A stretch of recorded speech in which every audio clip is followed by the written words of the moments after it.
This episode is brought to you by Progressive Insurance. You chose to hit play on this podcast today. Smart choice. Make another smart choice with Auto Quote Explorer to compare rates from multiple car insurance companies all at once. Try it at progressive.com. Progressive Casualty Insurance Company and Affiliates.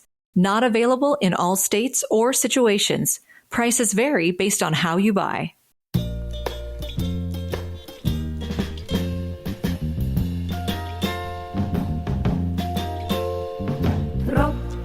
Regen auf mein Kopf. Hinter der Deckelbus ist die kleine Fahrt beim Top. Geht mir kein Sach nicht, die Tropfen. Hey everyone, welcome to Kill Me Now with Judy Gold. I am your host, Judy Gold. And this week on Kill Me Now, we have a very special and unexpected episode. So last week, I did an interview. I'm a board member of A Wider Bridge, which is a great organization that sort of, how do I put this? They're an LGBTQIA plus organization that it sort of bridges our community, our LGBT community. Here, I can't do all the letters. It's too much. Okay.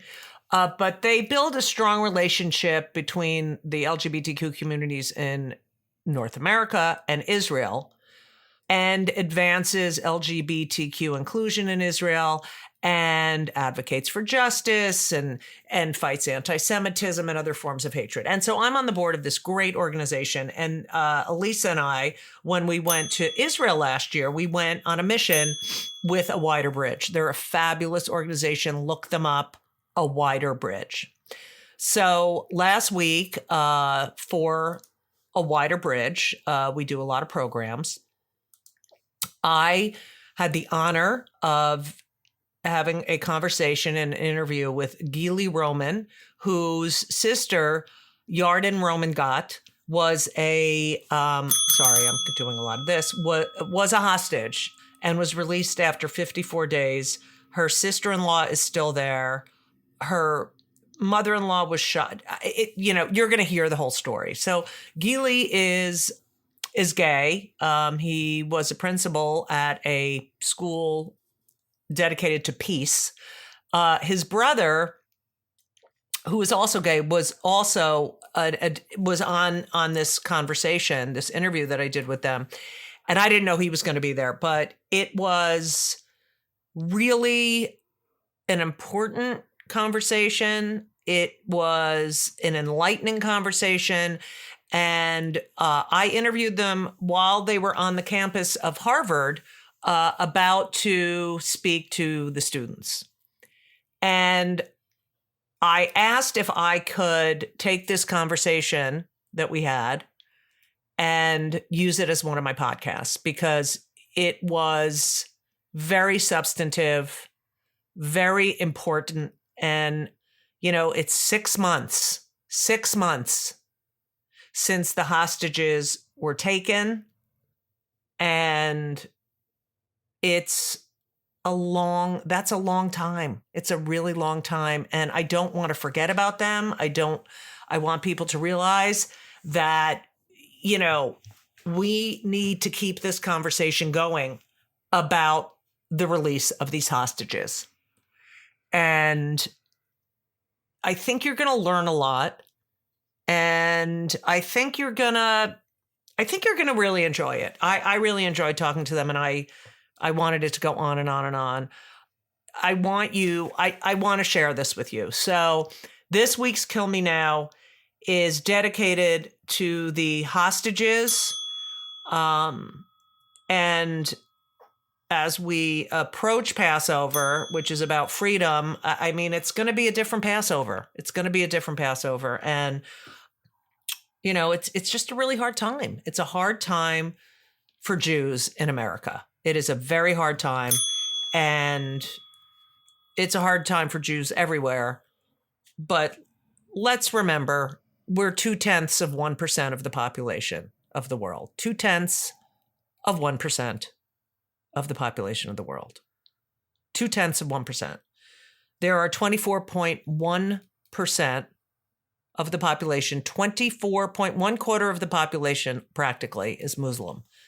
And we're 0.2% of 1%. And Muslims are great people, but these are jihadists. They're not the kind of Muslims that we think of, that I think of when I think of Muslim people, friends, and their only goal is to get rid of the Jews. And so how are we supposed to defend ourselves, or what would you do if someone just wanted you eradicated? So, I mean, it's a great conversation. So, and we get to learn about how Yarden is doing and what it's like to be so close to this.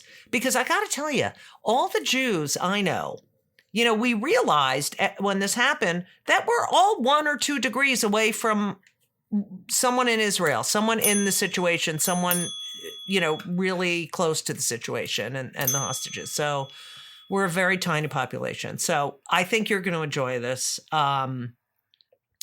So sit back, relax, and please enjoy as much as you can this week's Kill Me Now with the Roman brothers, and thank you to A Wider Bridge.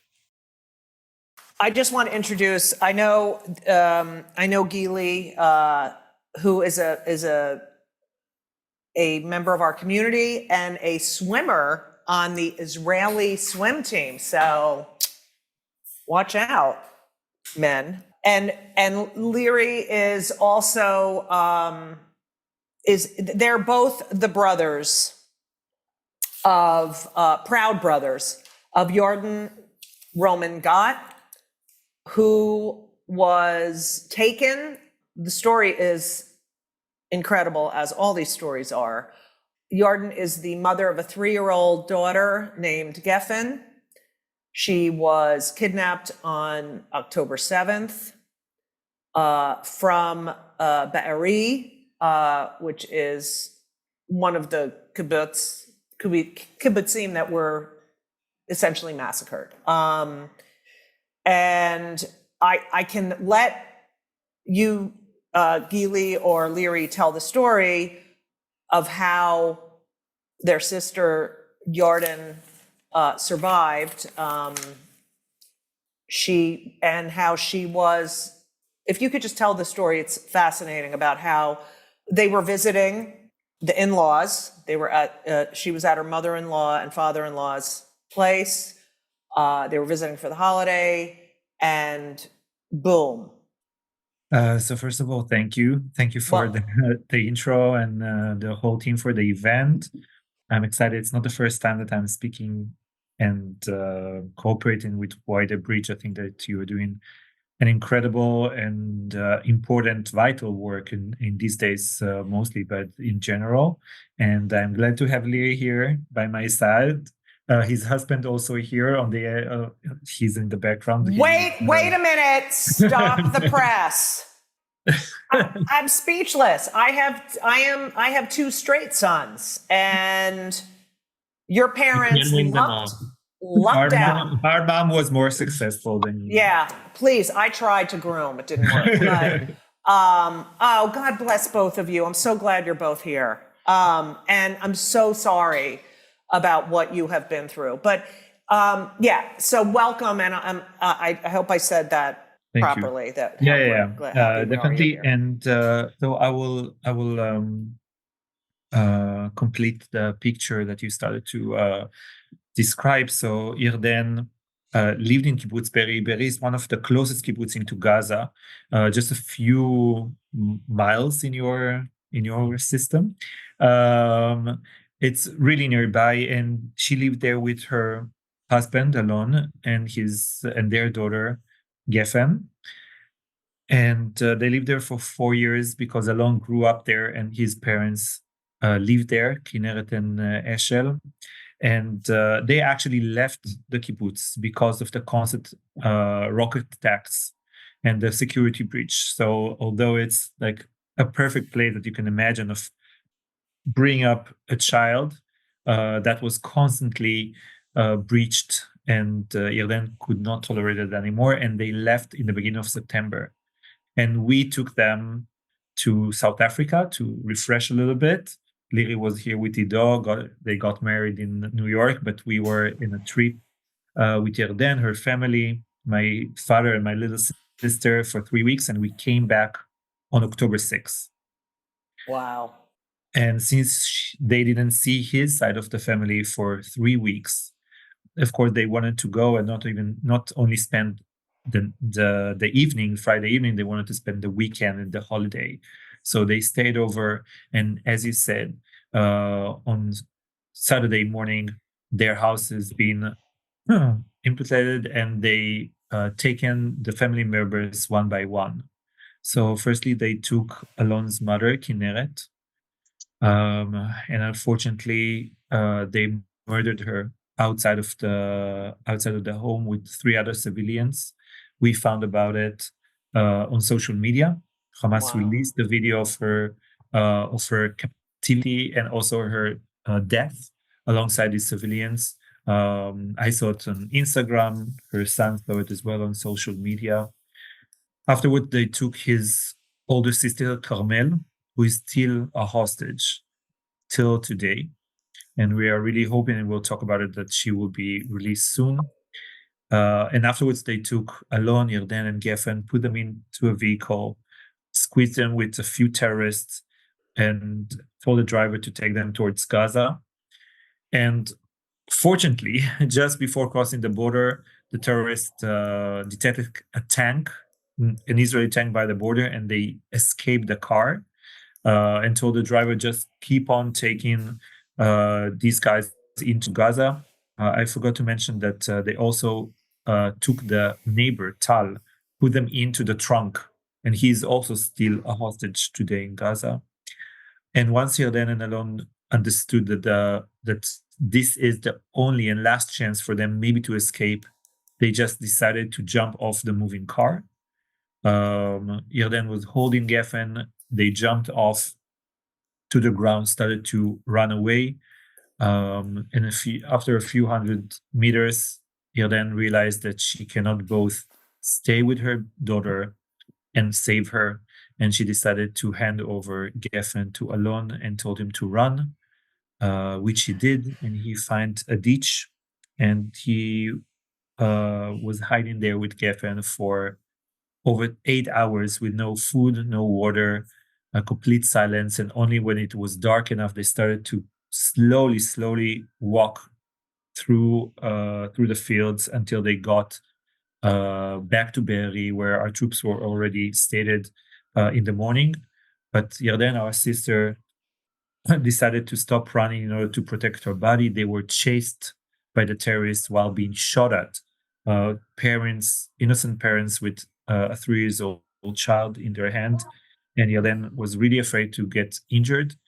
So she stopped, and for the first week, most of the first week, we didn't know if she is hiding somewhere or is she being kidnapped. I've been there for the whole first week, looking after her,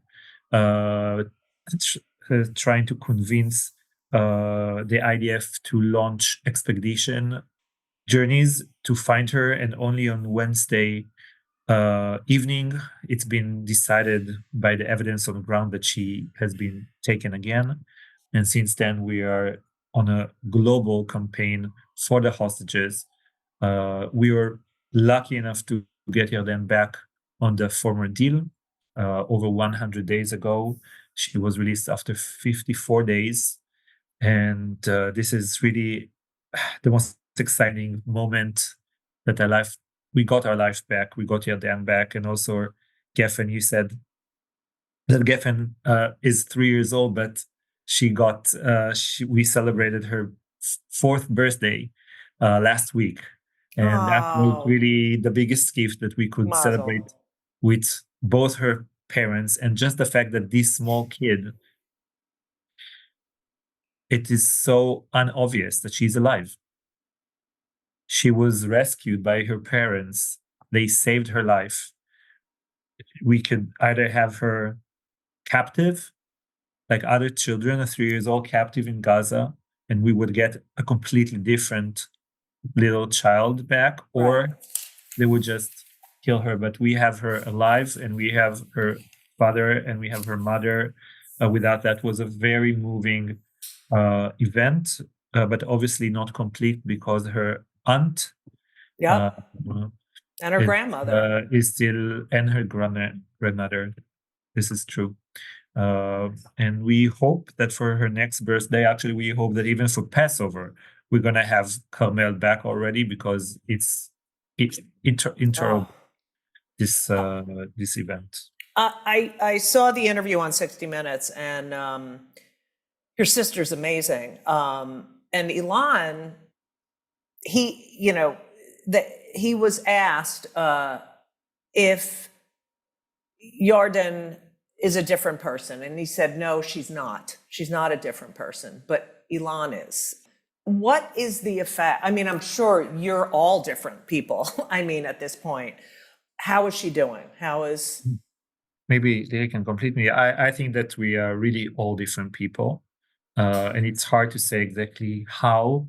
I just read something that Yarden wrote, that she describes herself as a person with a new fabric. Yes. That she needs to be accustomed to her new scars, her new disabilities, her new fears. This is hard for her to even comprehend. This is, I think, one of the hardest parts, to comprehend what she's been through, and to understand how she can be a whole person while she is the same person in many aspects. Right. There's also been she needs to encounter with herself and understand what is this new fabric that she is, that her identity, her self-awareness is. And I think she's doing an amazing process of healing, but it's hard, and it's like this for all of us, but for her it's obviously the most extreme. Yeah, of course. How are you two different? How do you... How are we two different? I think that we can make it even more general. I think the whole Israeli society are different. Yeah. Everywhere we go, every person that we meet, it depends of how much do you let it sink in? How much do you stop and think about it? For us, a family that grew in Israel, to love the country, to trust it, it's a question now. Yeah. We question ourselves if it's the right place. I question myself if it's the right thing to bring kids to this world.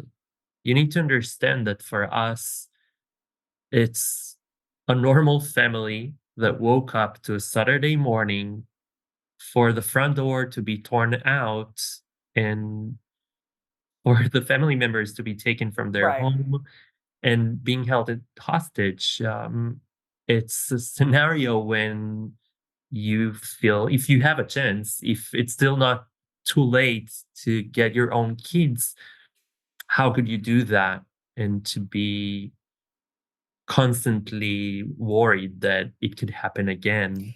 You know, when I was a kid, I remember in Israel, you have to go to the army when you're 18. And I remember that my mother always said, don't worry, until you'll be 18, you won't need to go to the army anymore.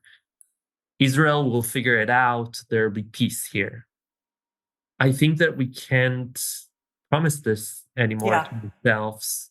And we have a different reality now that we need to understand with ourselves, and different choices that we need to do. I'm still full of hope that maybe the most horrible thing will lead to a different future. Right. And this is the only thing that we can hold on to. This is our healing for us. Right. Is hope. For us to go back to our path would be to believe that there is a future that we can hope for. It's so interesting the way you talk about it, because for me, someone with a microphone who constantly, I feel that it is my responsibility to constantly talk about this and remind people of this. The way you describe, we're just a regular family. And all of a sudden, and that is the story that needs to be repeated over and over again, because I don't think people, especially, I mean, we'll get into this now about what's going on in the United States.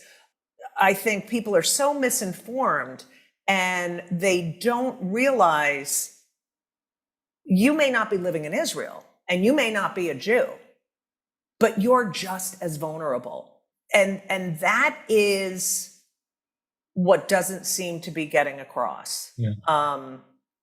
Exactly. I think that this is why, for us, because we can find the words somehow. For Alon, as you mentioned, there is the interview in 60 Minutes, but Alon and Yarden, they're both not people that when you just take them out of the blue, there'll be people that will tell about their experiences, Right. their feelings. They're not that verbal. But for us, maybe it's a little bit easier because we are in our nature. We feel comfortable to share. We feel comfortable to speak. And this is our way to show how random that was. Right. A true family story.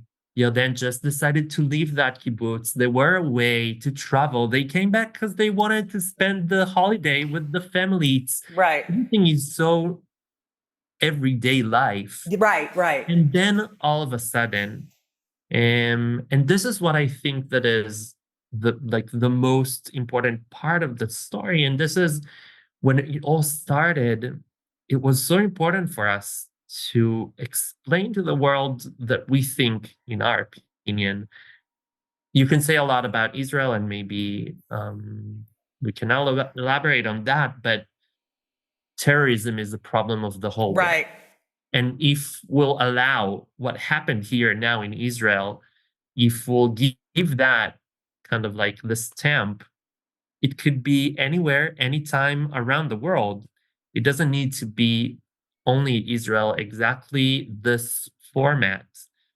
It could be any front door. Right, exactly. This week's episode is sponsored by BetterHelp. Now, I am a huge advocate for therapy. I talk therapy. I like physical therapy too, but I'm talking about talk therapy. I've been in therapy since I'm 18 years old. There is nothing better. Nothing better. And it is a stressful time. We just had an election.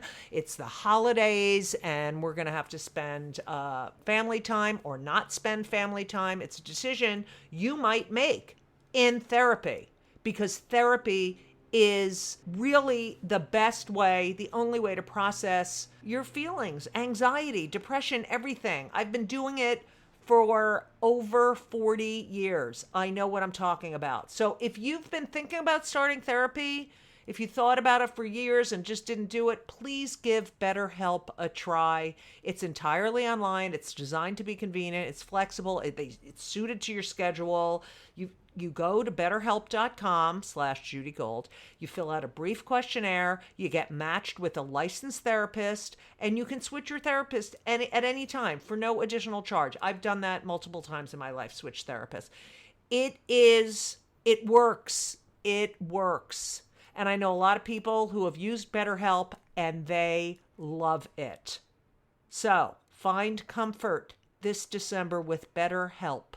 Visit betterhelp.com/JudyGold today to get 10% off your first month.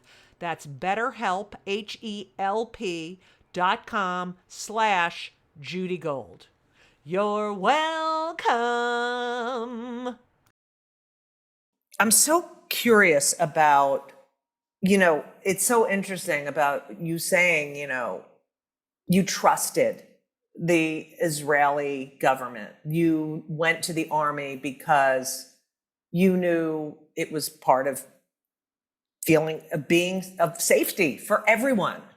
And that sort of resonated in the United States because I think a lot of American Jews were like, oh, Israel, You don't have to worry about them. They're, they're smarter. They have, the Iron Dome.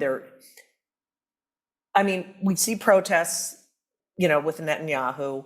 What is the climate right now as far as safety is concerned? Because a lot of us here, I talk about it with my partner all the time. I think I'd feel safer in Israel, Wow. because I have been, I've protesters at my shows. I have,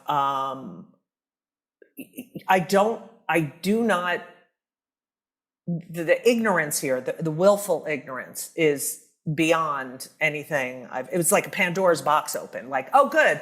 I always hated Jews, and now I have an excuse to talk about it. You're in Boston right now, right? Can you describe that climate in the United States of anti-Semitism versus how it is in Israel? Yeah, I think for Liri, it's the first day out of the country since October 7th, right? Right. For me, it's the sixth delegation that is in the third time in the US. And I really understand where you're coming from. I think that those are two different feelings of vulnerability and unsafety. So in Israel, it's on a very practical, physical term. Like we feel very vulnerable in terms of we can be murdered. Right. And it's important to say that maybe we changed the scale. But just last night, I showed Liri that there was a terror attack next to the village where we grew up, and we looked at it and said, okay, this is really frightening. But at the same time, a few months ago, like more than, let's say 8 months ago, I think there was a terror attack in Tel Aviv where we live right now. There was just a guy coming shooting people on the street, on the main street. So this is something that we are familiar with, but just not this scale.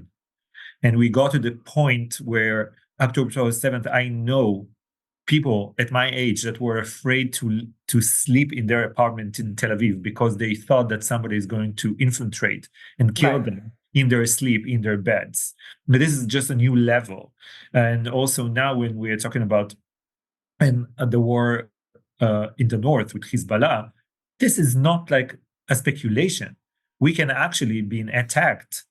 It is possible that we will be attacked by thousands or tens of thousands of missiles. And the devastation that we are expecting is enormous if it will happen. So I think that it is very, very frightening in a tangible fear for our life, which I think almost in every single place in the Western world, people cannot really affiliate with this feeling because it's very far away from you. I felt it also with my students that they were either born or were really little when 9/11 occurred. Right. This is the last attack on the free world that you actually felt what we are feeling now and along the years. And since then, you actually dismantled all of the threats, of the tangible threats around you. And you live for the last 20 years in a peaceful and post-war era, which we do not experience. We do not. Right. So such a good point.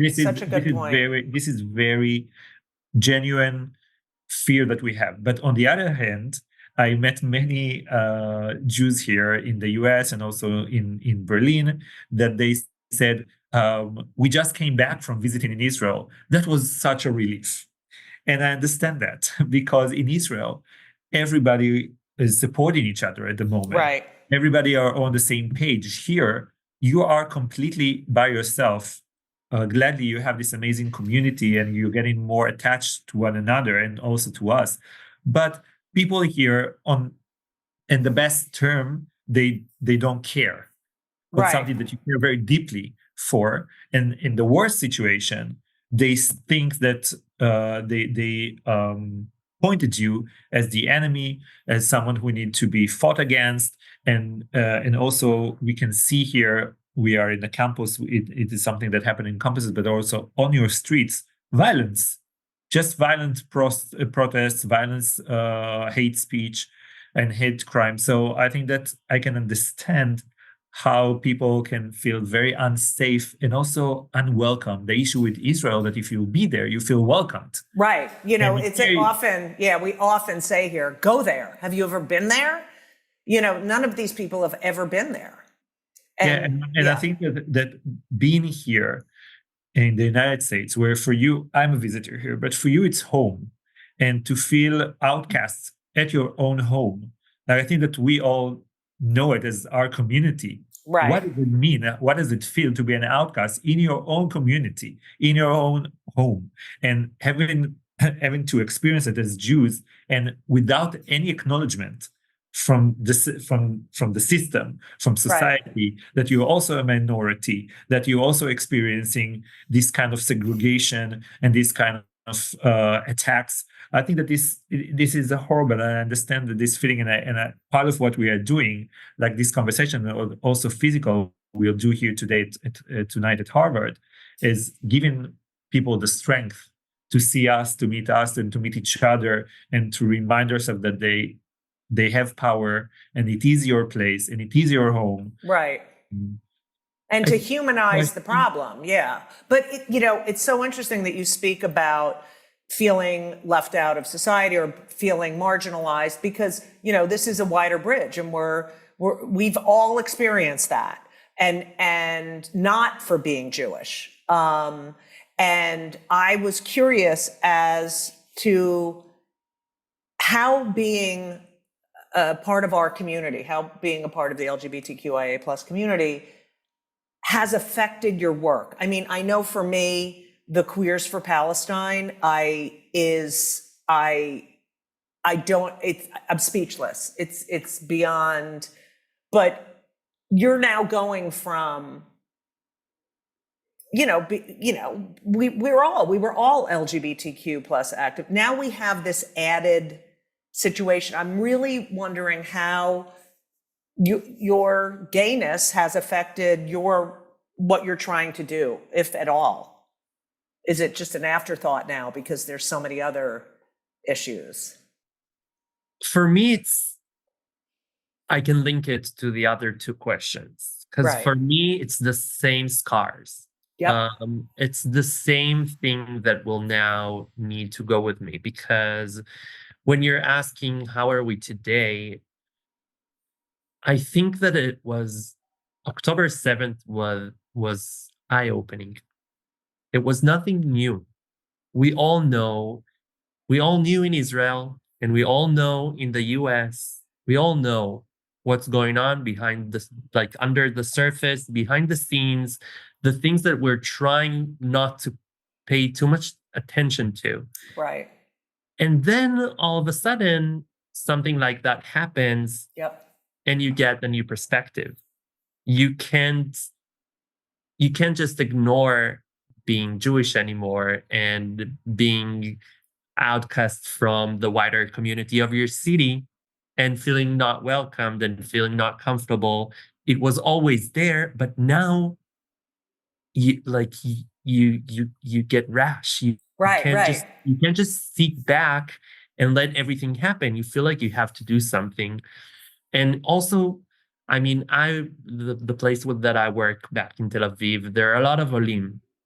So October 7th, the first moment that they all ran away back to their families all over.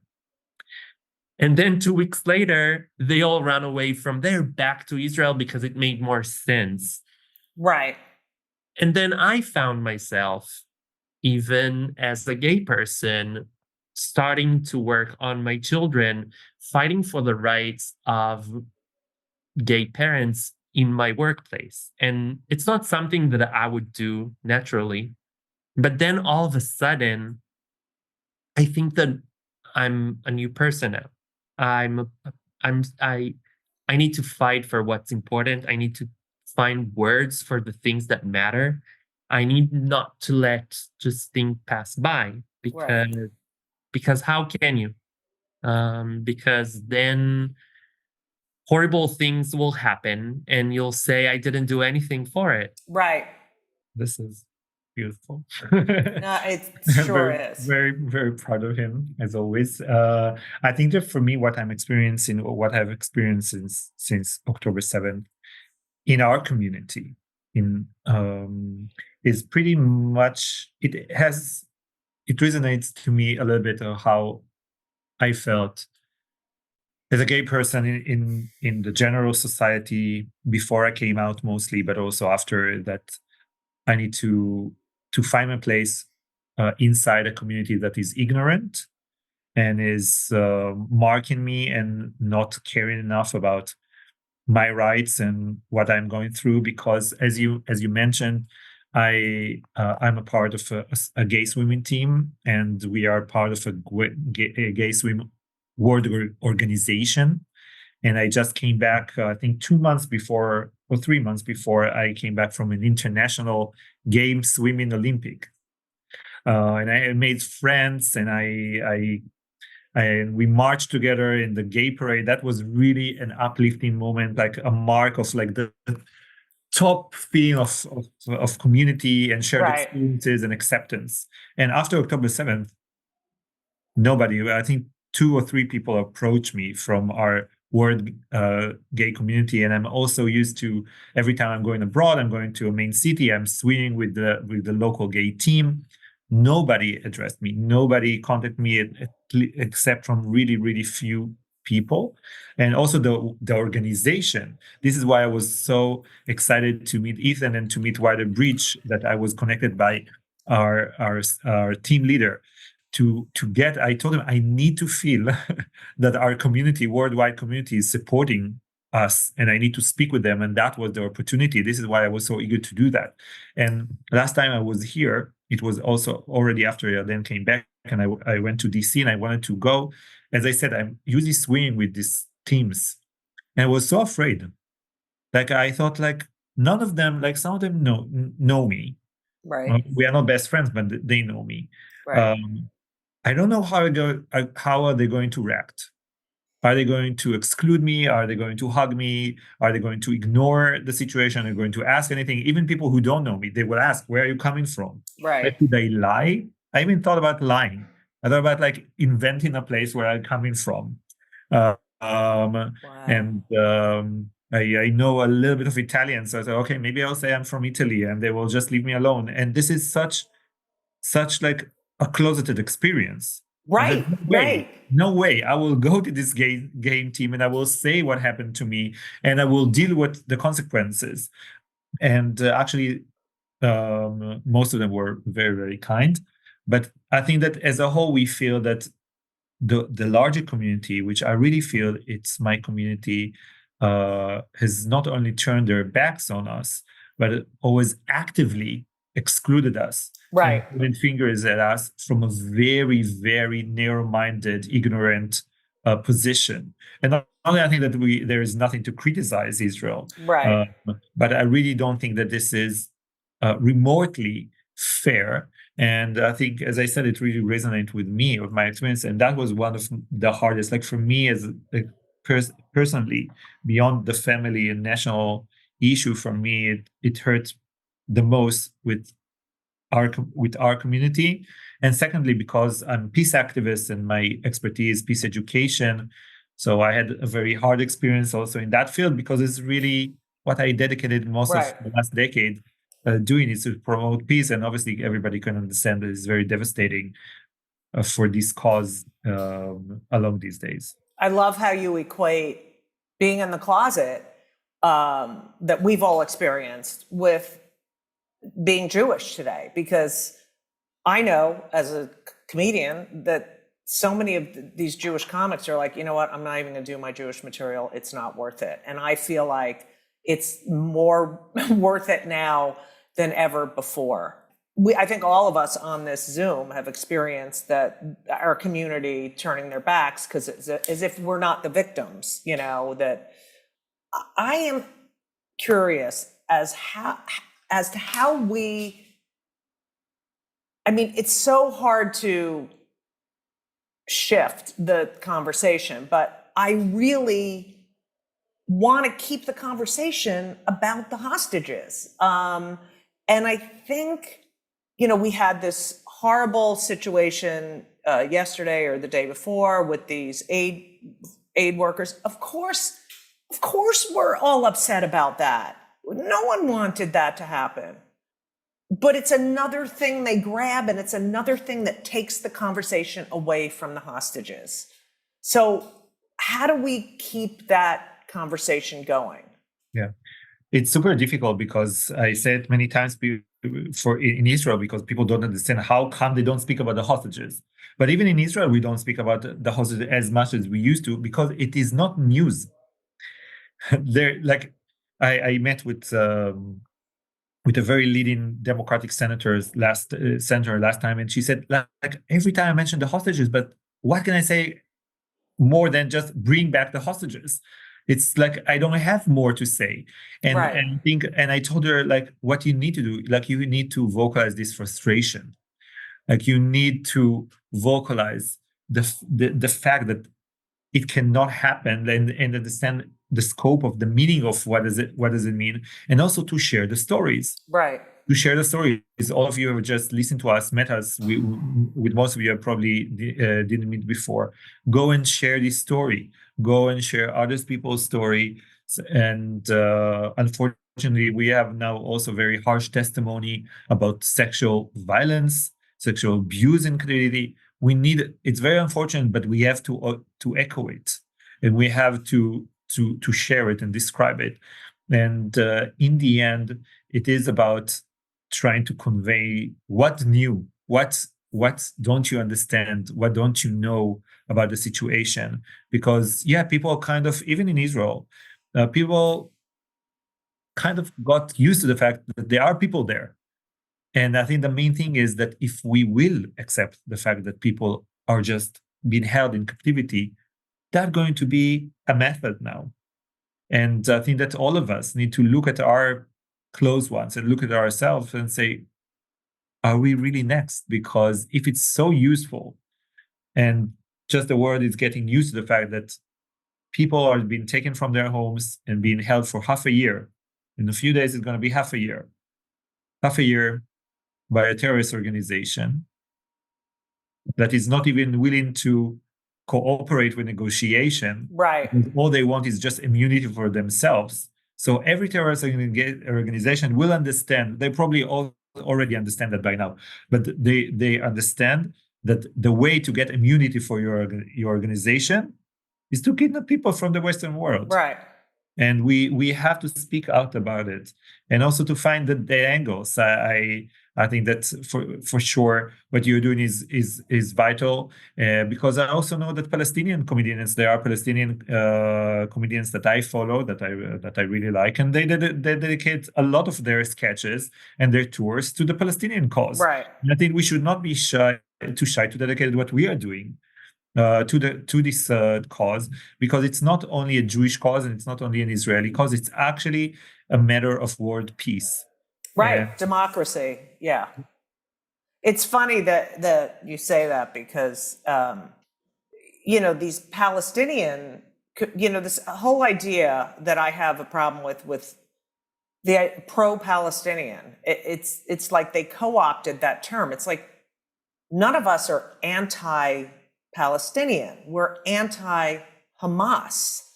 And you're a peace worker. You studied this. Most of the people who were directly affected by this lived side by side with these people.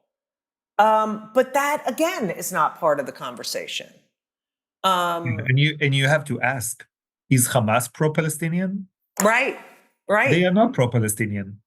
They are pro-jihad. They are pro-Hamas. they pro-Muslim maybe, but they are not pro-Palestinian. Right. It's correct.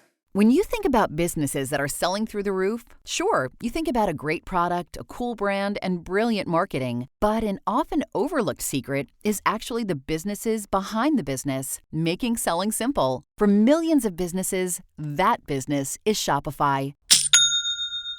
Nobody does selling better than Shopify. They're the home of the #1 checkout on the planet and the not-so-secret Shop Pay that boosts conversions up to 50%, meaning way less carts going abandoned and way more sales happening. So if you're into growing your business, your commerce platform better be ready to sell wherever your customers are scrolling or strolling, on the web, in your store, in their feed, and everywhere in between. Businesses that sell more sell on Shopify.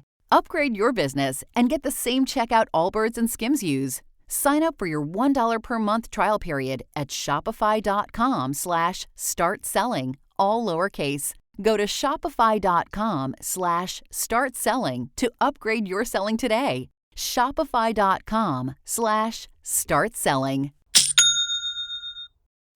Your sister, while she was in captivity, could hear the news.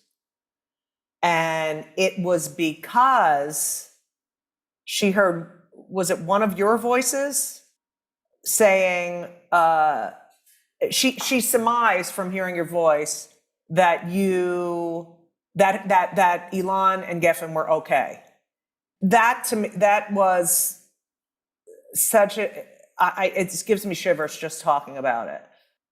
I mean, I hate to ask this. Do you think those hostages, I mean, do you get more information than we do about what's going on there? Do you think they're okay? Do you think, I mean, I don't know what to think. None of us know what to think. No, we don't. I wish I could tell you differently. We don't have more information. And for honestly, sure, not all of them are okay. Oh yeah, we figured that. Yeah. Like the only thing that we do know is the stories of people that came back. And we can say that Yarden's story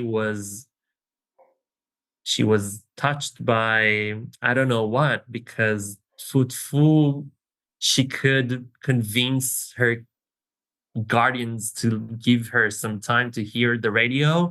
And for some reason, even though we always thought that social media would be the strongest thing right. to be presented at, and then TV, and then let's find a spot in CNN, and then all of a sudden, the middle of the night, I was the one taking this interview in the radio that nobody wanted to do, and this was the interview that Yarden heard. But we know other stories. They're not fine there. They're having that nightmare another day after the other. We also, at a certain point, wanted the aid that will be sent from the air, so maybe they'll get it as well, because they're also stuck there with no resources. All the things that the Israeli government provide, we already believe that are going directly only to the Hamas, and to be used by themselves alone for their management, for their higher levels. And that's not the story that's told here. That is not you know, and people don't want to believe it. And it's so frustrating. I think that the beautiful thing about those testimonials is that you can actually imagine it on your own, kind of like replace and put some characters that you know to try and imagine that, because it's such on one hand, it's the greatest script that anyone could ever write. Right. It's the most interesting Netflix series, but then the way that it's told, the way that it happened to just normal people, you can replace the characters, put yourself, someone you know, you can imagine them sitting in the dark, finding the radio, finding the right station to hear that voice, to be filled with hope. These are exactly the things that we came here to do. And this is exactly the things that I hope that we can do for people that don't want to hear the more complex way of how things are going. Yeah. And I think that this is basically what we're asking, what you can also ask from the people around you. Things are not that simple. It's not black and white. Nuance. It's not. Yeah.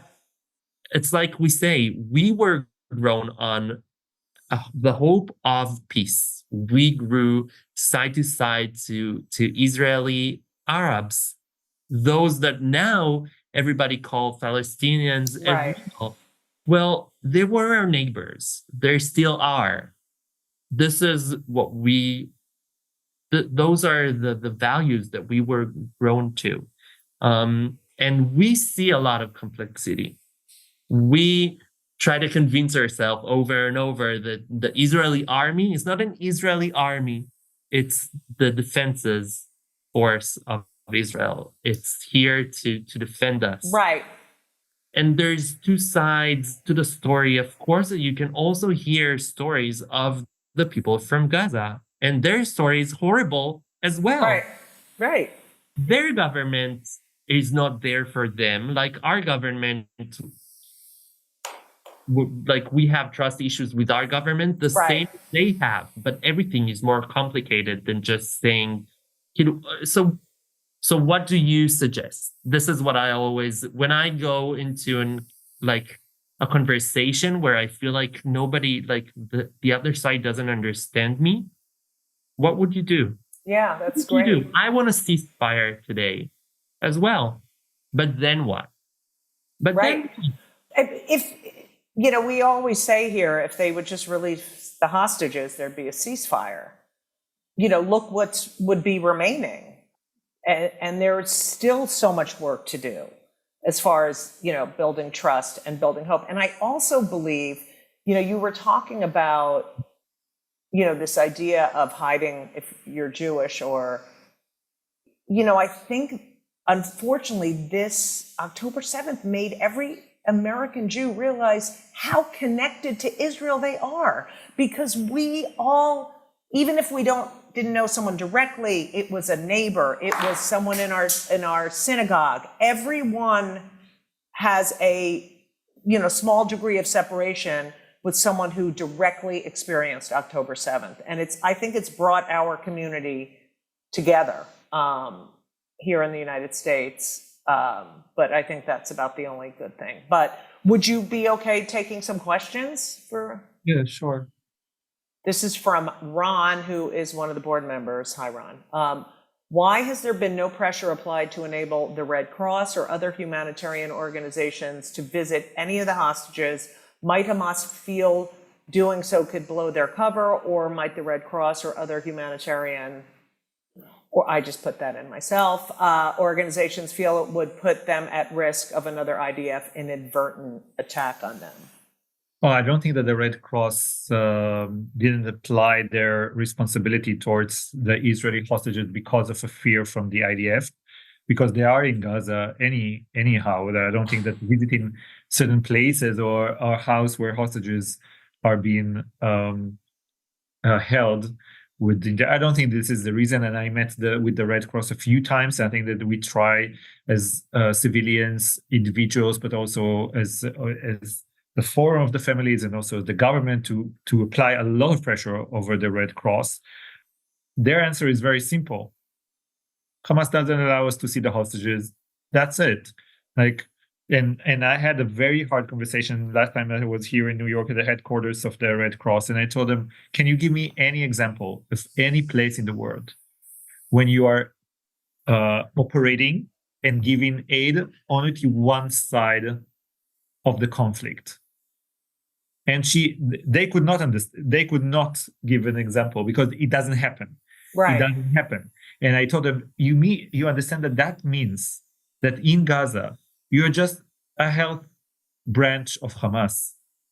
If Hamas is using you to treat only people from a certain nationality, only people from a certain ethnic background, so you're just working for Hamas.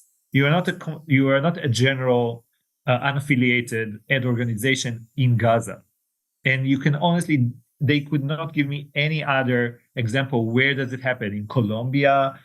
Where does it happen that they give services only to one side, only to one nationality in a conflict zone?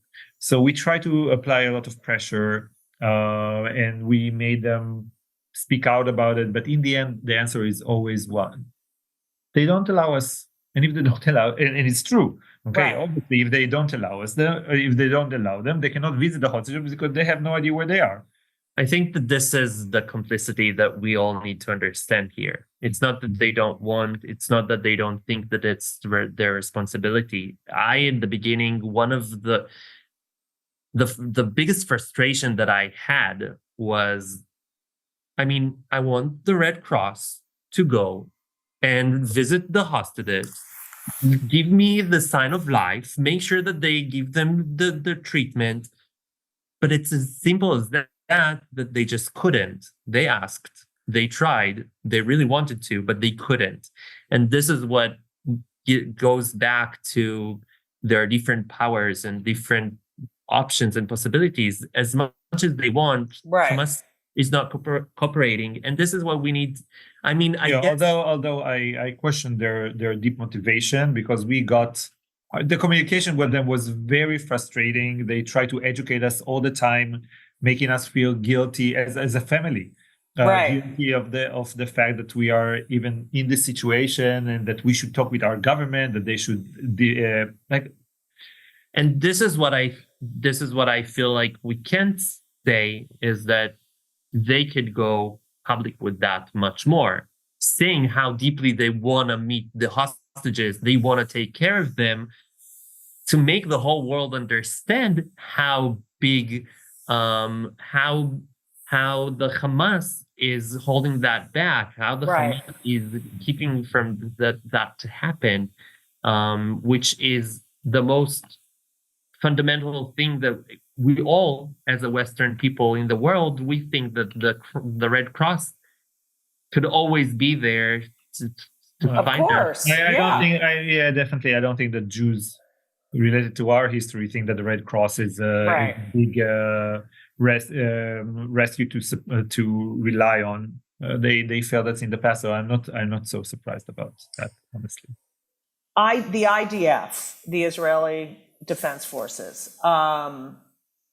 I've spoken with a soldier. I know that, and I know people on this Zoom will completely disagree with me, but I know from research that they are the most ethical military as far as trying to avoid all of these situations, especially, but it's a dirty word. IDF, dirty word. Zionism, dirty word. How do you deal with the hate? I mean, you're going into Harvard. You know,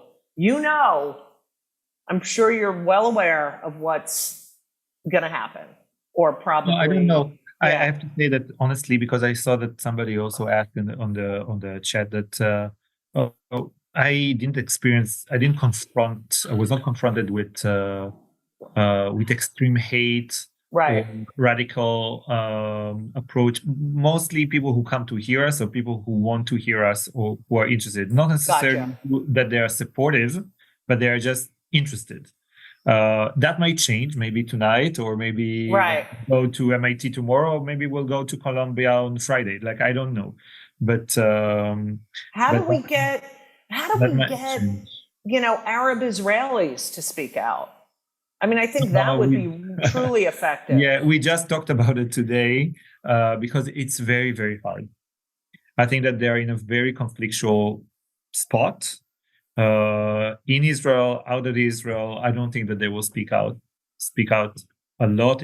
They're in a very delicate, conflictual situation. But it's true. They are also in a unique situation with a unique viewpoint of this whole scenario. Yeah. But, I can't thank you enough, and I'm so sorry that you have to be here to do this. I would just like to end with, what can we do? Like, we can go there, which I think is really important. What is it, if you could just take an American and say, who's just sitting around complaining and doing nothing, what would you say? I think that I would suggest knowing as much as you can. Knowing as much as you can, hearing as many stories, testimonials. So you'll have enough sitting there that when you'll hear something, you'll have enough words to express and to, I won't say fight it back. I won't say, but just giving the sense, Yarden's story, it's such a simple story. Of course, that you can be upfronted, but why are they there in the first place? Okay. But then as much as you know, as much story and content and background that you can give to the people that you'll, I don't want to say confront, but you'll meet and have different and will be able to hear and to speak. They'll want to debate. And I think that that's my request. I would say unite, which is basically what you're doing here in this organization. And I think that don't be alone in this. Create organization, work together, speak out together, march together, do events together. Here downstairs, I saw a board, like they have kind of like a minority board. Nothing about, no event about Jewish community, no event about what you're going through. You need to organize. You don't have the privilege to sit at home, be by yourself. You need to find your community members and work together to promote it. I think now next week here in the US, it's a Pardon Week in all of the campuses. Where is the Israel Week? Where is the anti-Semitic week? Like you need to work out. I understand why you didn't do it. Many of you in recent years, because maybe you felt more secure and more safe. And I'm glad that you had this experience. But this is not the reality anymore. And the only way to really make something change is to work together. Right. Well, you two are so inspiring. Thank you for all that you're doing. Your mother, luckiest woman in the world. Thank you so much for listening to this week's Kill Me Now with the Roman brothers. I hope you enjoyed that. I really do. I'd love to, write to me. Please let me know how you're feeling. And, it's hard to process all this shit. But thank you for listening. Kill Me Now is produced by Laura Vogel, edited by Colin Schmaling, marketed by Brittany Joe Sowards Richmond. And, I'm really proud. I'm proud of this episode. And I hope you're proud to be a listener. I don't have a lot of gigs. I have a lot of gigs coming up in New York. This Saturday, I'll be at Gotham Comedy Club. I'll probably be at the Comedy Cellar this weekend as well. And I hope you watched on Sunday the great documentary Canceled, which I was in, and I did some lot of publicity for it on MSNBC. And Stephanie Rule is the greatest. She did a one-on-one interview with me, and I fucking love her. She is, first of all, she's just so hot, and she's so fucking smart. So that was really fun. And I did Eamon Mohideen. I did his show, and he's a great guy. And so I have a bunch of stuff coming up, and I will post about it. And of course, I'm going to be in Provincetown I think I'm doing a show on May 26th, if I'm not mistaken. I'll also be there for the film festival in June, I think the 13th. And then I'll be there all summer. But I have a lot of stuff coming up, so follow me on Twitter, Instagram. I don't even look at Twitter. I don't know. And I still call it Twitter. I'm not calling it fucking X. Okay, so fuck that shit. But yeah, so I'm at Judy Gold, JEWDYGOLD, because I'm still a proud Jew, and I always will be. So thank you so much for listening. And go women's basketball, baby.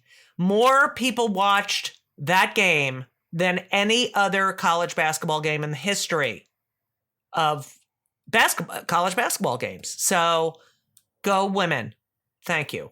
So that was very exciting. And thank you so much. And as we always say, so long. Ritual is hardly the only brand running a 40% off sale, but it is the only sale asking you to shop responsibly. In this chaotic sale season, we're urging you to think about what's essential. Supporting your foundational health, immune system, and gut microbiome, all pretty essential.